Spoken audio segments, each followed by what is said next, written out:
Hey yo, what's up la team couture? Bienvenue sur ma chaîne pour ce nouveau tuto.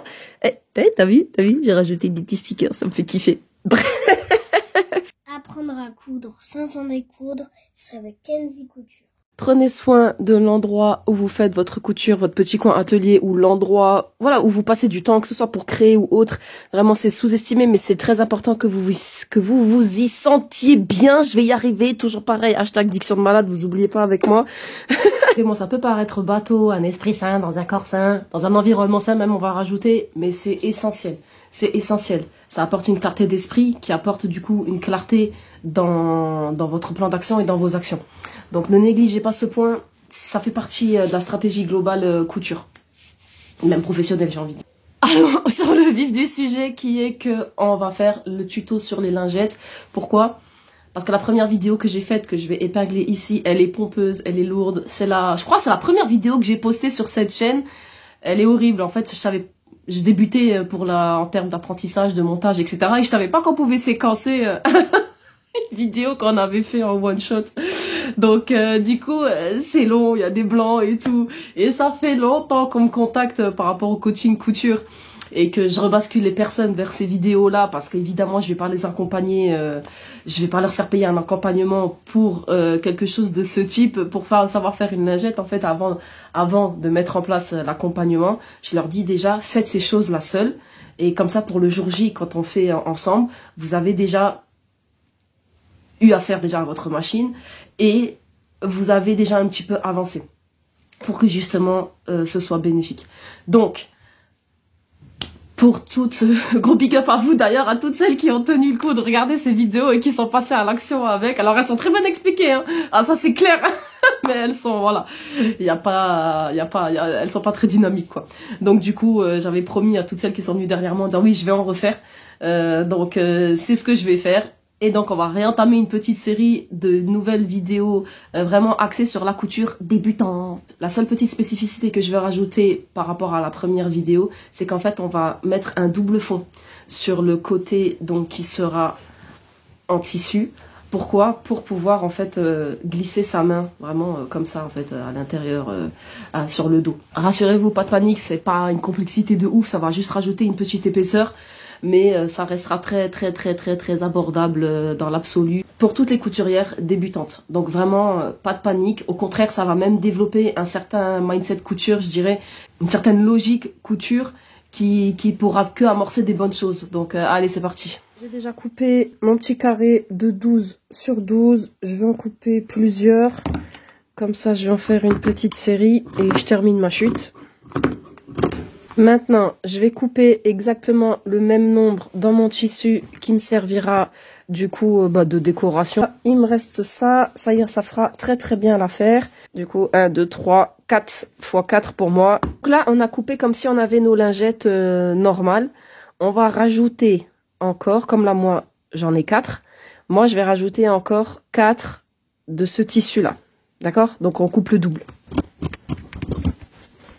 Maintenant, je vais prendre les 4 épaisseurs que j'ai coupées en excédent de mes lingettes, on va dire lambda, normales. Je vais faire un ourlet sur un des côtés. Du coup, vu qu'on a coupé la même mesure, on va faire un ourlet 1,5 sur 1,5. Pour apprendre à bien faire un ourlet, je t'épingle la vidéo, j'ai déjà fait une vidéo là-dessus. On va passer à l'assemblage de notre lingette. Et cet endroit, on veut qu'il ait ce double fond. Donc on le met aussi en droit. Pour que ces deux pièces-là ne forment plus qu'une seule pièce et fassent notre endroit à lui tout seul. Donc c'est pourquoi on met bien envers contre endroit. Pour que du coup on n'ait plus qu'une pièce qui fasse, vous voyez, endroit, endroit. Ok. Si là vous ressentez le besoin de faire une pré-piqûre d'assemblage, n'hésitez pas à le faire. Vous le faites dans la valeur de couture à 5 mm. Faut vraiment qu'elle soit dans la valeur de couture. Ok. Nous on a mis 1 cm de valeur de couture, donc ça peut être à 7, à 8, voilà, à 5, comme vous le souhaitez. Ou sinon vous faites juste un point de bâti à la main que vous serez même pas obligé d'enlever, peu importe. Donc ou vous pouvez pré-piquer à la machine sur tout le tour comme vous le souhaitez. Donc là c'est notre endroit. On prend notre éponge et on la place aussi sur l'endroit. Vous épinglez si vous avez besoin sur tout le tour où vous pouvez mettre des pinces. L'idéal quand on épingle, c'est de le faire dans ce sens, perpendiculaire à comment on va coudre. Ça facilite le retrait parce qu'une fois qu'on sera à la machine, hop, on a notre main qui tiendra, du coup toujours la main qui tient, c'est la gauche, et la main qui retire, c'est la main droite. D'où l'importance d'avoir la tête d'épingle de ce côté. D'accord? C'est le même principe que les pinces. C'est pour ça que, voilà, en général, les débutantes préfèrent les pinces parce qu'en fait, elles peuvent pas se tromper. Mais les épingles, c'est le même principe que les pinceaux qu'en fait, là où on retire, c'est la main droite parce que la main gauche tiendra et on sera à la machine et tac, après, on peut ranger au fur et à mesure et retirer au bon moment. Parce qu'en fait, les épingles, aussi quand elles sont comme ça, vous pouvez vous permettre de passer dessus. Même si dans l'absolu, vous prenez toujours un risque. Le mieux, c'est vraiment de les retirer. Vous arrivez ici avec votre aiguille, hop, vous retirez, vous continuez à piquer.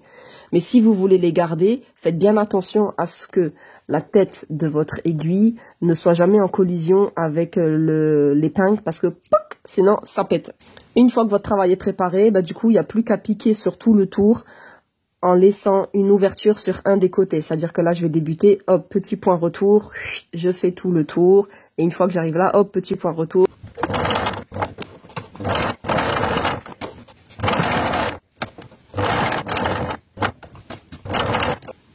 Petite précision, laissez votre ouverture là où il n'y a que les deux épaisseurs.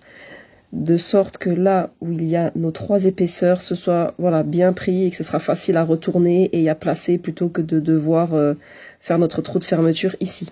Vous avez vu dans la vidéo précédente que lorsque j'arrive ici à l'angle, je plante mon aiguille à l'angle, je lève on va y arriver, je lève mon pied presseur, je tourne, hop, et on continue. Pareil, j'arrive à l'angle, je plante mon aiguille, je lève mon pied presseur, et je tourne. Et je fais bien des points d'arrêt, ce qui signifie que j'arrive, hop, et je fais un retour de 3 points, ça suffit, mais si on en fait 4 ou 5, c'est pas très grave. D'accord? Et c'est ça ce qui fait que là, on a un vrai point d'arrêt, c'est solide. Vous voyez, là on le voit bien là, que j'ai fait un petit retour. Quand j'ai débuté, je me suis mise là, hop, retour de 3 points, et j'ai avancé. Et ici aussi, pareil, je suis arrivée à la fin, hop, et j'ai fait un retour. On prend notre ciseau et on coupe. Donc là, pas trop proche, mais pas trop... voilà, là, moi, je suis à 1 mm. C'est vraiment le plus proche qu'on peut faire. Faut surtout pas faire. Il ne faut surtout pas faire plus. Si vous avez un tissu et que vous avez un petit peu peur qu'il s'effiloche ou quoi, voilà, vous laissez 2 mm. C'est très bien aussi comme ça. On fait sortir nos angles le plus qu'on peut au doigt. Et après, on va le faire au ciseau ou si vous avez quelque chose de pointu, mais pas trop, parce que le but, c'est vraiment pas de faire traverser, faut pas transpercer. Hein. C'est juste de bien mettre en place. Après, il y a une petite technique aussi, c'est que quand vous retournez, vous voyez, vous placez vos valeurs de couture. C'est-à-dire que là, hop, je fais mon pli, hop, je fais mon pli. Bon, à partir du moment où on a le dégarni, c'est pas forcément utile, mais voilà.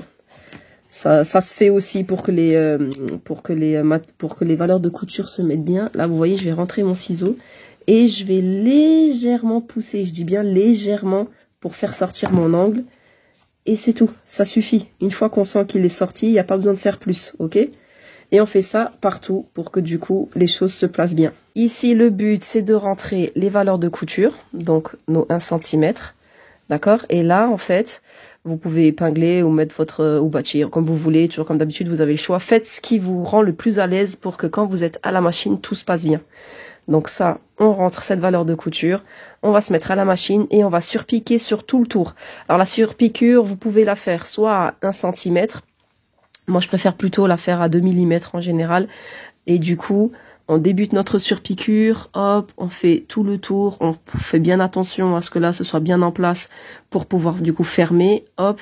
Et quand on arrive au début de notre surpiqûre, hop, on continue à surpiquer sur notre surpiqûre sur environ 2 cm, ça fera un point d'arrêt naturel.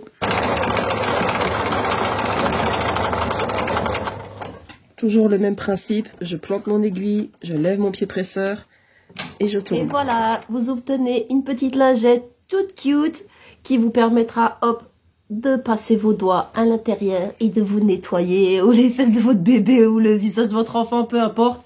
Mais vraiment, je trouve que ça fait toute la différence en termes de praticité. Donc, vous faites ça plusieurs fois, ça va développer votre rigueur à couper droit, à piquer droit, à cranter correctement, parce que ça arrive que des fois on dit ah mais je suis allé un peu trop loin et du coup quand j'ai retourné ça a fait un trou.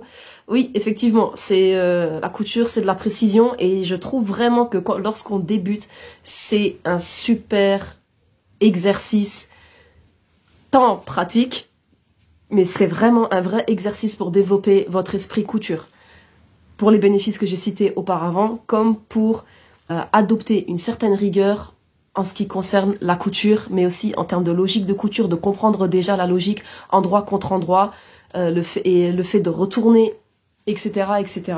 Donc, n'hésitez pas à faire vos petites lingettes. En plus, là, vous avez le petit supplément de travailler en plus une couture qui est l'ourlet. Donc, c'est vraiment pas négligeable. Je trouve vraiment que là, en plus, celle-là, elle a vraiment un aspect très complet pour débuter. C'est vraiment un super petit projet pour débuter. Et en plus, elles sont trop cute. Moi, j'aime trop. Là, en plus, là, avec les fleurs et le vert, hein, ça va trop bien ensemble. Là, je n'ai pas trop capté, mais ça va trop bien ensemble. Du coup, c'est cool. Ça a sorti à moi, en plus. Ça aussi, c'était pas prévu. Bref, du coup, bonne couture à vous. Et bientôt, la vidéo sur le panier pour pouvoir ranger votre petite lingette. Ce sera dimanche prochain. En attendant, n'oubliez pas, apprendre à coudre sans en découdre, c'est avec Kenzie Couture.